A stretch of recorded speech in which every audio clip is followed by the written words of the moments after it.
오늘 함께 살펴보실 말씀은 다니엘서 10장 1절에서 9절 말씀입니다. 구약성경 다니엘서 10장 1절로 9절, 제가 가지고 있는 구약성경 1250면에 있습니다. 다 찾으셨으면 함께 읽으시겠습니다. 바사왕 고레스 제3년에 한 일이 벨드사살이라 이름한 다니엘에게 나타났는데 그 일이 참되니 곧 큰 전쟁에 관한 것이라. 다니엘이 그 일을 분명히 알았고 그 환상을 깨달으니라. 그때 나 다니엘이 세일의 동안을 슬퍼하며 세례가 차기까지 좋은 떡을 먹지 아니하며 고기와 포도주를 입에 대지 아니하며 또 기름을 바르지 아니하리라. 첫째 달 24일에 내가 힛대길이라는 큰 강가에 있었는데 그때에 내가 눈을 들어 바라본즉 한 사람이 세마포 옷을 입었고 허리에는 우바스 순금띠를 띠었더라. 또 그의 몸은 항욱 같고 그의 얼굴은 번갯빛 같고 그의 눈은 햇불 같고 그의 팔과 발은 빛난 녹과 같고 그의 말소리는 무리의 소리와 같더라. 이 한상을 나 다니엘이 홀로 보았고 나와 함께한 사람들은 이 한상을 보지 못하였어도 그들이 크게 떨며 도망하여 숨었느니라. 그러므로 나만 홀로 있어서 이 큰 한상을 볼 때 내 몸에 힘이 빠졌고 나의 아름다운 빛이 변하여 썩은 듯 하였고 나의 힘이 다 없어졌으나 내가 그의 음성을 들었는데 그의 음성을 들을 때 내가 얼굴을 땅에 대고 깊이 잠들었느니라. 네. 오늘 본문부터 다니엘서의 마지막인 12장까지는 다니엘이 본 마지막 환상에 관한 것입니다. 환상의 내용이 참 쉽지도 않고 꽤 많은 분량이 기록되어 있습니다. 이 마지막 환상은 크게 세 부분으로 나눌 수 있습니다. 오늘 본문이 포함된 10장 1절부터 11장 1절까지는 환상의 서론 부분이라고 할 수 있고 11장 2절에서 12장 4절은 환상의 본론 내용이고 12장 5절에서 13절은 환상의 결론부라고 할 수 있습니다. 이 환상의 핵심 내용은 바사, 페르시아 제국부터 종말에 이르기까지 세상의 역사가 어떻게 흘러갈 것에 관한 것이었습니다. 그렇다면 이 환상 역시 하나님께서 이 세상 역사와 질서를 주관하는 분이라는 것을 다니엘에게 알리신 것이라고 할 수 있습니다. 오늘 본문은 바사왕 고레스 제3년에 한 일이 다니엘에게 나타난 것으로 시작합니다. 1절에서 한 일, 그 일이라고 일이라는 말이 세 번이나 반복되는데 이것은 일이라고도 번역할 수 있지만 말씀이라고도 번역할 수 있습니다. 히브리어로 다바르라고 하는데 이것은 일이라고도 번역할 수 있지만 말씀이라고 번역할 수 있는데 말씀이라고 번역하는 것이 더 좋은 것 같습니다. 즉, 한 말씀, 그 말씀이 다니엘에게 나타난 것입니다. 그 계시된 그 말씀의 내용이 어떤 것이었습니까? 바로 큰 전쟁에 관한 것이었습니다. 그 내용이 본론부인 11장 2절 이후에 잘 나타나 있습니다. 다니엘의 환상을 받은 고레스 제3년은 이미 1차 포로 기한이 이루어진 때였습니다. 에스라서를 보면은 바사왕 고레스 원년에 하나님께서 고레스의 마음을 감동하게 하사 성전 재건을 위한 첫 번째 포로 기한이 이루어진 내용이 나오고 있습니다. 이렇게 하나님의 백성에 있어서 장밋빛 현실이 펼쳐져 있고 있을 때 다니엘은 세일 동안 슬퍼하며 새해가 차기까지 좋은 떡도 먹지 아니하고 고기와 포도주를 입에 대지 않고 금식하였다라고 말을 합니다. 여기서 세일에는 13절에서 바사 왕국 군주가 21일 동안 길을 막았다라는 표현이 나오는데 이것을 통해 세일에가 1회의 3번 21일을 가르친다고 할 수 있습니다. 다니엘은 그 기간 동안 아무것도 먹지 않고 슬퍼하며 기도하였습니다. 1차 포로 기한이 이루어지고 모두가 희망찬 미래를 꿈꾸고 들떠있을 때 오히려 다니엘은 슬퍼하며 기도하였습니다.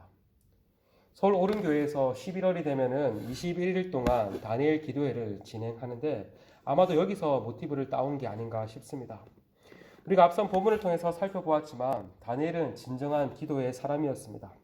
특별히 나라와 민족을 위해 기도하는 사람이었습니다. 민족의 운명을 생각할 때 기도하지 않을 수 없었던 것입니다.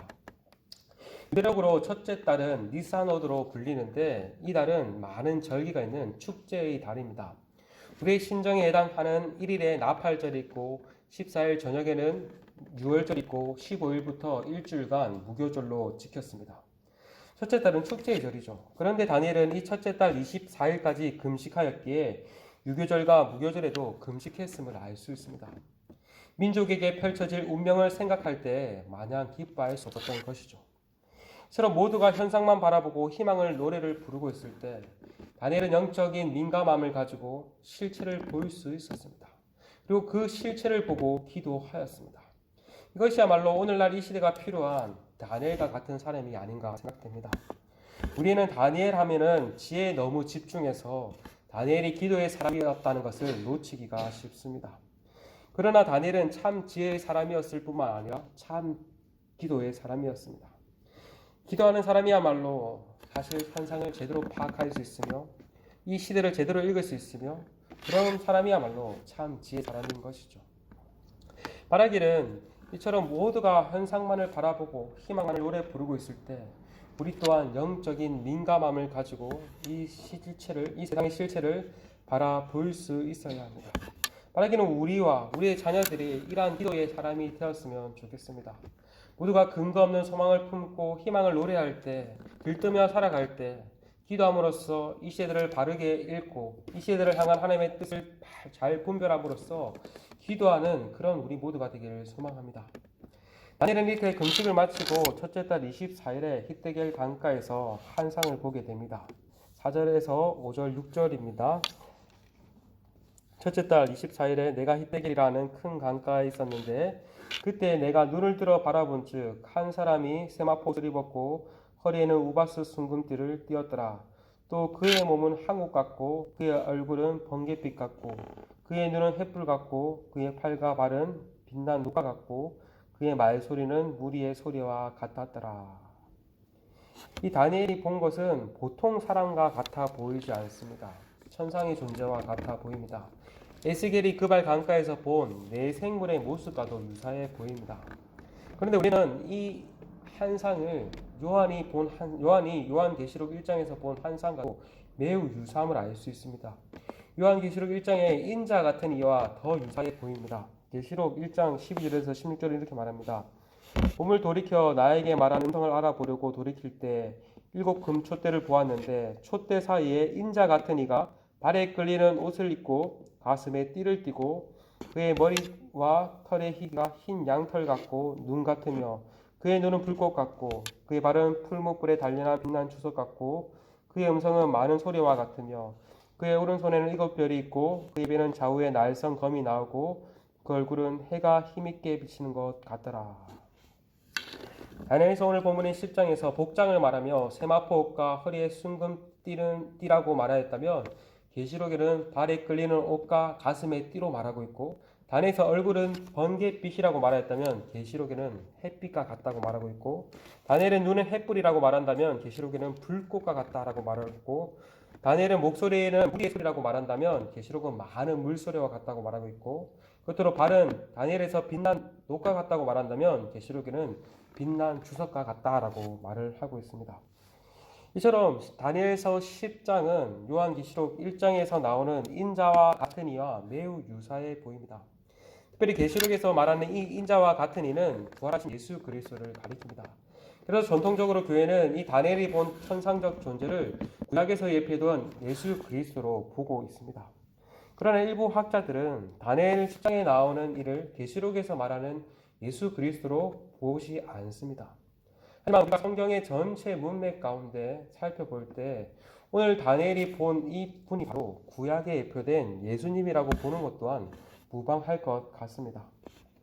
다니엘이 이 사람 환상을 볼 때 어떻게 됩니까? 그 환상을 보고 떨며 몸에 힘이 빠졌고 그 음성을 들을 때 얼굴에 땅에 대고 깊이 잠이 들었다라고 말을 합니다. 계시록에서도 사도 요한은 이 인자와 같은 일을 보고 그 발에 엎드려 죽은 자 같이 되었다라고 말을 하고 있습니다. 매우 유사하다는 것이죠. 앞서 다니엘이 본 첫 번째 환상인 7장에서 이 인자 같은 이가 나왔었죠. 이 인자 같은 이가 옛적부터 항상 계시니 곧 하나님으로부터 건세와 영광을 받고 그 건세와 나라가 영원할 것이라고 말하였습니다. 계시록 또한 그리스도께서 악의 세력을 완전히 제압하시고 하나님과 그 백성과 더불어 세세토록 왕노릇하는 내용으로 마치고 있습니다. 그것을 통해서 우리는 무엇을 알 수 있습니까? 하나님께서 세상의 역사의 주관자이실 뿐만 아니라 예수님께서 이 세상의 나라와 건세를 완전히 심판하시고 악의 세력들을 완전히 심판하시고 다스리신다는 것을 알 수 있습니다. 그 사실을 우리가 기억할 때 어떠한 상황 가운데 속에서도 하나님의 백성으로서 소망을 품고 나아갈 수 있는 것입니다. 그렇기 때문에 이 마지막 한상 또한 우리 신자들에게 예수 그리스도를 통한 소망의 메시지를 제시해 주시는 것이라고 할 수 있습니다. 바라기는 오늘도 우리가 예수 그리스도 안에 있음을 감사함을 기억하고 그리스도 안에서 소망을 품고 나아가시는 우리 모두가 되시기를 간절히 소망합니다. 시간 함께 말씀을 붙잡고 기도했으면 좋겠습니다.